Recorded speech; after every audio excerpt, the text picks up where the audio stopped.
आज हम बात करेंगे नाक की एलर्जी के बारे में, जिसको एलर्जिक रिनेटस कहते हैं। ये बहुत कॉमन है। तकरीबन 15 से 20% लोगों में ये एलर्जी पाई जाती है। आज मैं आपको बताऊंगा कि एलर्जिक रिनेटस की वजह क्या होती है, ये क्यों पाई जाती है और इसका इलाज कैसे मुमकिन है। इस वीडियो में मैं आपको एलर्जिक रिनेटस के दवाइयों के इलाज के साथ साथ कुछ ऐसे टिप्स बताऊंगा, होम रेमेडीज बताऊंगा और घरेलू टोटके बताऊंगा, जिससे आप एलर्जिक रिनेटस का इलाज कर सकते हैं और इसको बेहतर बना सकते हैं। सबसे पहले ये बात करते हैं कि नाक की एलर्जी होती क्या है। जब भी आप सांस लेते हैं, उस सांस में हवा और ऑक्सीजन के साथ साथ उसमें डस्ट पार्टिकल मौजूद होते हैं, कुछ ऐसे डस्ट माइट्स मौजूद होते हैं, उसके साथ पोलन ग्रेन मौजूद होते हैं और इसके अलावा भी बहुत सारे केमिकल मौजूद होते हैं जो आप में एलर्जी करवाते हैं। उसमें जो मेन चीज़ है, पहले नंबर के ऊपर होता है, वो है पोलन, जो कि दरख्तों के फूलों से आता है।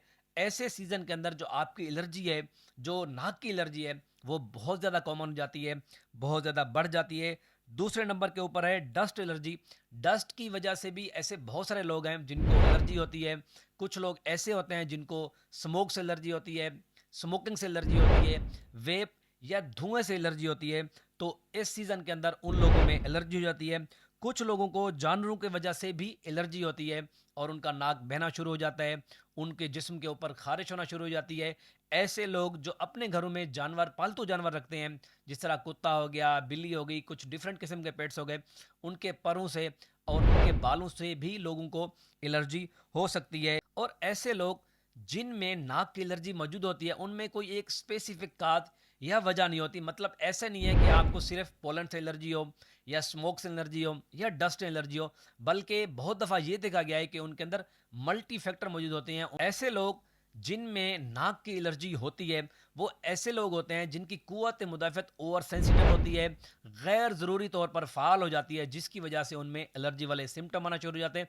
हमारे नाक के अंदर जो म्यूकोज़ा होता है, उसको नेज़ल म्यूकोज़ा कहते हैं। अगर किसी तरीके से उसमें इन्फ्लामेशन शुरू हो जाए, उसमें सोजिश या सूजन शुरू हो जाए, तो वो आपके अंदर एलर्जी पैदा करवा देगा। आपको छींकें आना शुरू हो जाएंगी, नाक बहना शुरू हो जाएगा, आपको सर दर्द शुरू हो जाएगा और उसके साथ साथ आपकी आंखों से पानी आना शुरू हो जाएगा। ये सब अलामात आपके नाक की एलर्जी की या एलर्जिक रनाइटिस की होती हैं। ऐसे लोग जिनमें कुव्वत मुदाफ़त ओवर सेंसिटिव होती है, उनकी तादाद बामुश्किल 15% होती है। किसी वजह से उनकी कुव्वत मुदाफ़त ज़्यादा एक्टिव हो जाती है और उनको बार बार नाक की एलर्जी करवाती है। ऐसे लोग जिनमें एलर्जिक रिनेटस या नाक की एलर्जी होती है, उनमें सबसे जो कॉमन फैक्टर है वो फैमिली हिस्ट्री का है। उनकी फैमिली में उनके वालिद को, वालदा को, बहन को, भाई को किसी तरीके से नाक की एलर्जी होती है और वो आपको इनहेरिटेंस होके आपके अंदर भी ट्रांसफ़र हो जाती है। और ये एलर्जी मर्दों में ज़्यादा होती है, औरतों में कम होती है। उसकी वजह यह है कि जो मर्द होते हैं, उनका जो आउटडोर काम है वो ज़्यादा होता है औरतों की निस्बत। और ऐसे लोग जो अपर सोशो इकोनॉमिक स्टेटस के साथ रहते हैं, जिनका एक्सपोजर डस्ट के साथ, मट्टी के साथ नहीं होता, साफ इन्वायरमेंट में रहते हैं, क्योंकि उनकी बॉडी का जब इन चीज़ों से एक्सपोजर नहीं होता, तो जो उनकी कुव्वत मुदाफ़त होती है वो उनके ख़िलाफ़ बड़ी सेंसिटिव होती है। फिर जब उनके घरों में कोई परिंदा आता है, कोई एनिमल आता है, डस्ट होती है, स्मोक होती है, या ऐसी जगह पे बैठते हैं जहाँ पे धुआं बहुत ज़्यादा होता है, तो उनका जिस्म इन चीज़ों का आदी नहीं होता। और इसी वजह से जब वो सांस लेते हैं, उनके नाक का जो म्यूकोज़ा होता है, उसके अंदर जो मास्ट सेल हैं उसकी प्रोडक्शन शुरू हो जाती है और उसके बाद हिस्टामिन आना शुरू हो जाता है, साइटोकिनिन आना शुरू हो जाता है। वो क्या करता है कि उस नाक की लेयर के अंदर, उस म्यूकोज़ा के अंदर इन्फ्लामेशन शुरू करवा देगा और फिर आपका नाक बहना शुरू हो जाएगा और उसके साथ साथ आपकी आंखों में पानी आना शुरू हो जाएगा और आपको सर दर्द होना शुरू हो जाएगा। इसके अलावा कुछ खुराक भी ऐसी हैं जो कि नाक की एलर्जी में बड़ा अहम किरदार अदा करती हैं। उसमें सबसे पहले ये है कि ऐसे लोग जो डेयरी प्रोडक्ट का बहुत ज़्यादा इस्तेमाल करते हैं, जो बिस्किट ज़्यादा इस्तेमाल करते हैं और उसके बाद पेस्ट्रीज़ खाते हैं, उसके साथ साथ ऐसे लोग जो केक का इस्तेमाल करते हैं, ब्रेड का बहुत ज़्यादा इस्तेमाल करते हैं, गंदम या वीट का इस्तेमाल करते हैं और गोश्त का बहुत ज़्यादा इस्तेमाल करते हैं। इन सब चीज़ों के इस्तेमाल की वजह से आपके जिस्म के अंदर आईजीजी, इम्यूनोग्लोबिन जी लेवल जो है वो बढ़ जाता है। जब वो बढ़ता है तो मास्ट सेल्स की जो तादाद है वो बढ़ जाती है और वो हिस्टामिन की प्रोडक्शन को बढ़ा देता है, साइटोकिनिन को बढ़ा देता है। जब मास्ट सेल बढ़ता है, हिस्टामिन बढ़ता है, तो आपके अंदर एलर्जी के सिम्टम और अलामत आना शुरू हो जाते हैं। नाक की एलर्जी की बेसिकली दो अकसाम होती हैं। एक जिसको सीजनल एलर्जिक रिनेटस कहते हैं। ये जैसा कि नाम से ज़ाहिर है, ये स्पेसिफिक सीजन के अंदर होती है, मोस्टली तब जब आपके इर्द गिर्द डस्ट बहुत ज़्यादा मौजूद हो, पोलन मौजूद हो, दरख्तों पे फूल लग रहे हों, स्मोग हो रही हो, और जब एक मौसम और दूसरा मौसम तब्दील हो रहा हो, उन दिनों के अंदर ये एलर्जी लोगों के अंदर बढ़ जाती है। और उसके बाद जैसे ये मौसम तब्दील हो जाता है या ये डस्ट स्मोक ख़त्म हो जाती है, तो वो लोग ठीक हो जाते हैं। लेकिन दूसरी किस्म जो होती है वो पेरिनल एलर्जीज होती हैं। ये क्रोनिक एलर्जिक रिनेटस कहलाती है। ये किसी भी शख्स को अगर हो जाए, ये एलर्जी पूरा का पूरा साल रहती है और इसका ताल्लुक किसी तरीके से डस्ट के साथ, स्मोक के साथ या पोलन के साथ नहीं होता। अगर नाक की एलर्जी की डायग्नोसिस के बारे में बात करें तो ये प्योर क्लिनिकल होती है। आपका डॉक्टर आपसे कुछ सवाल पूछेगा, आपको उनके जवाब देने होंगे। वो ये जानना चाहेगा कि आपको जो एलर्जी है वो सीजनल है या क्रोनिक है, और उस सवाल के जवाबात की सूरत में वो एक डायग्नोसिस बनाएगा। उसके साथ साथ वो आपके कुछ टेस्ट भी करवा सकता है, जिसमें आईजीई जो होती है, इम्यूनोग्लोबिन ई, वो इन लोगों के अंदर बढ़ी हुई होती है। ईएसआर बढ़ा हुआ होता है। उसके अलावा स्किन प्रिक टेस्ट भी किए जाते हैं, मतलब कि आपकी स्किन को डिफरेंट किस्म के केमिकल के साथ एक्सपोजर किया जाता है, जिस तरह के डस्ट हो गए, आपके परिंदों के बाल हो गए, और उसके अलावा परिंदों के पर हो गए, स्मोक हो गया। इन डिफरेंट किस्म के केमिकल्स के साथ आपकी स्किन का एक्सपोजर किया जाता है और ये चेक किया जाता है कि आपको किस स्पेसिफिक चीज़ से एलर्जी है।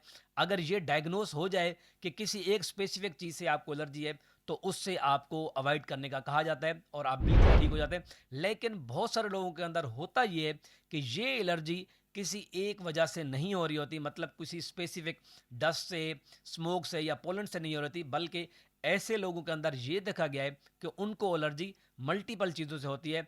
इसीलिए उनको इन चीज़ों की परहेज के साथ साथ कुछ इलाज भी दिया जाता है। अब अगर नाक की एलर्जी या एलर्जिक रिनेटस के ट्रीटमेंट या इलाज के ऊपर बात करें, तो यहाँ पर आपको ये बात समझने की ज़रूरत है कि आप इस एलर्जी से 100% अपनी जान नहीं छुड़ा सकते। कोई फैक्टर होंगे जो आपको एलर्जी करवाते रहेंगे। इसका सिर्फ वाहिद हल ये है कि जो चीज़ आपको स्टिमुलेट कर रही है, एलर्जी दे रही है, आपको उससे 100% बचना है। अगर आप ये चीज़ कर सकते हैं तो आपकी एलर्जी क्योर या बिल्कुल ठीक होगी, वरना ये है कि ये आपकी जो अलामात हैं वो किसी हद तक कम हो जाएंगे और आप अपनी ज़िंदगी आसानी से गुजार सकते हैं। और इलाज में सबसे पहले यही है कि आप इस एलर्जन से अवॉइड करेंगे, बचने की कोशिश करेंगे। अगर आप डस्ट में जाते हैं, आपको एलर्जी होती है, तो आप मास्क का इस्तेमाल करेंगे। आउटडोर जो लाइफ है उसको थोड़ा बेहतर बनाएंगे, कोशिश करेंगे कि ऐसे टाइम के अंदर आपने बाहर नहीं जाना। और नाक में आपको वैसलीन इस्तेमाल करने का बोलते हैं। ये इस तरीके से जब आप अपने नाक के अंदर वैसलीन लगा लेते हैं तो डस्ट पार्टिकल, पोलन जो होते हैं वो वहाँ पे स्टिक हो जाते हैं, उससे चिपक जाते हैं और किसी हद तक आप इस एलर्जी से बच सकते हैं। और अगर इसकी दवाइयों की बात करें तो मैंने बताया था कि ये मास्ट सेल या हिस्टामिन बढ़ने की वजह से होती है, इसीलिए आपको कुछ एंटी हिस्टामिन मेडिसिन दी जाती हैं, जिसकी वजह से जो हिस्टामिन की प्रोडक्शन है वो कम हो जाएगी, आपके नाक के अंदर रेशा नहीं बनेगा, फिर आपकी जो नेजल मिकोजा है उसके अंदर सूजन नहीं होगी।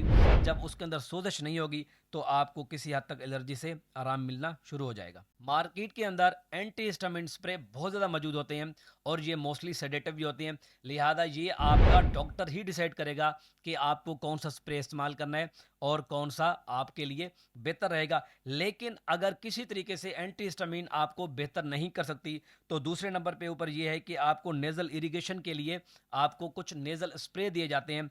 ये ऐसे है कि कुछ पानी मौजूद होता है, उसके अंदर नमक डाला जाता है और फिर वो आप अगर अपने नाक के अंदर स्प्रे करेंगे तो ये क्या, नमक वाला पानी ये करता है कि आपकी जो इन्फ्लेमेशन है उसको कम कराता है। ये मार्केट में बेसिकली सोल्यूशन मौजूद होते हैं, अगर आप इसका इस्तेमाल करेंगे तो ये भी एंटी इन्फ्लामेटरी काम करता है, जो आपकी सोजिश है उसको बेहतर बनाता है। और पाँचवें नंबर के ऊपर होता है, अगर आपको इससे भी बेहतरी नहीं आ रही तो फिर कुछ स्टीरॉयड यूज़ करना पड़ता है। नेज़ल स्प्रे लिक्विड फॉर्म में आते हैं।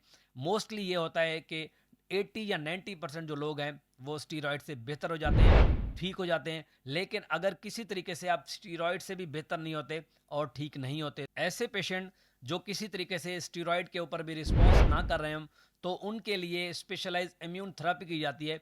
ये आपका कंसल्टेंट ही प्रोसीजर करता है। इसमें ये होता है कि जो एलर्जेंस होता है, जिस चीज़ से आपको एलर्जी होती है, आपके जिस्म को उसके अंदर एक्सपोजर दिया जाता है और आपके जिस्म में उसको इंजेक्ट किया जाता है, ताकि आपका जिस्म, आपकी बॉडी और उसके साथ साथ जो आपका ब्लड है वो उससे एक्सपोजर कर ले, और जो आपकी कुव्वत मुदाफ़त है वो उसको ये समझना शुरू कर दे कि ये आपके दोस्त सेल हैं और किसी तरीके से मास से रिलीज ना हो, हिस्टामिन रिलीज ना हो, और आपकी जो नाक की और नेजल मिकोजा की जो सोजिश है वो बेहतर हो जाए। और आखिर में अगर होम रेमेडी या घरेलू इलाज के ऊपर बात करें तो उसमें पहले नंबर के ऊपर है ऐसी खुराक का इस्तेमाल करें जिसमें फ्लेक्नॉइड मौजूद होते हैं। अब ये किन खुराक में मौजूद होते हैं? ये मोस्टली एप्पल के अंदर, अंगूर के अंदर और डिफरेंट किस्म की जो बेरीज मार्केट में मौजूद हैं उनके अंदर पाए जाते हैं। अगर आप इसका इस्तेमाल करेंगे तो ये आपकी एलर्जी को बहुत हद तक बेहतर कर देते हैं। और दूसरे नंबर के ऊपर होता है विटामिन सी का इस्तेमाल करें। आपको पता है विटामिन सी एक एंटी इन्फ्लामेटरी है और ये आपको सिट्रस फ्रूट के अंदर मिल जाएगा, आपको ऑरेंज के अंदर मिल जाएगा, लेमन के अंदर मिल जाएगा। और यहाँ तक भी ये प्रूव हुआ है कि अगर आप विटामिन सी के सप्लीमेंट लेते हैं तो भी आपकी एलर्जी इससे बेहतर हो जाती है। और तीसरे नंबर के ऊपर होता है जिंजर का इस्तेमाल करें। जिंजर में एक ऐसा केमिकल होता है जिसको 6 जिंजर ऑयल कहते हैं। ये एंटी इन्फ्लामेटरी होता है, मास्ट सेल की प्रोडक्शन कम करता है, नेजल मिकोजा की जो सोजिश है उसको बेहतर करता है और आपको एलर्जी से रिलीफ दिलवाता है। और चौथे नंबर के ऊपर होता है हल्दी का इस्तेमाल करें। हल्दी भी इस चीज़ के लिए बहुत बेहतर होती है। अगर आप हल्दी का इस्तेमाल करेंगे तो ये भी एंटी इन्फ्लामेटरी होती है, ये आपकी सोजिश को बेहतर करते हैं। और पाँचवें नंबर के ऊपर वही चीज़ है, अगर आपको किसी स्पेसिफिक पेट से, किसी जानवर से, किसी एनिमल से जो आपके घर के अंदर मौजूद है, आपको उससे एलर्जी है तो आप उसको बाहर करके देखें। फिर अगर आप बेहतर फील करते हैं तो आप ये समझ जाएं आपको उन स्पेसिफिक एनिमल से या उस जानवर से एलर्जी है। इसके साथ इस वीडियो का एंड करते हैं। वीडियो को लाइक कीजिएगा, कमेंट्स कीजिएगा और अपने दोस्तों से लाजमी शेयर कीजिएगा। यूट्यूब एल्गोरिथम के मुताबिक ऐसी वीडियोस जिनके ऊपर कमेंट्स ज़्यादा हों या शेयर की गई हों तो वो उसको प्रमोट करता है, तो लिहाजा आपने ये लाजमी करना है। मिलते हैं अगली वीडियो में एक नए टॉपिक के साथ। मुझे इजाज़त दें। अल्लाह हाफिज़।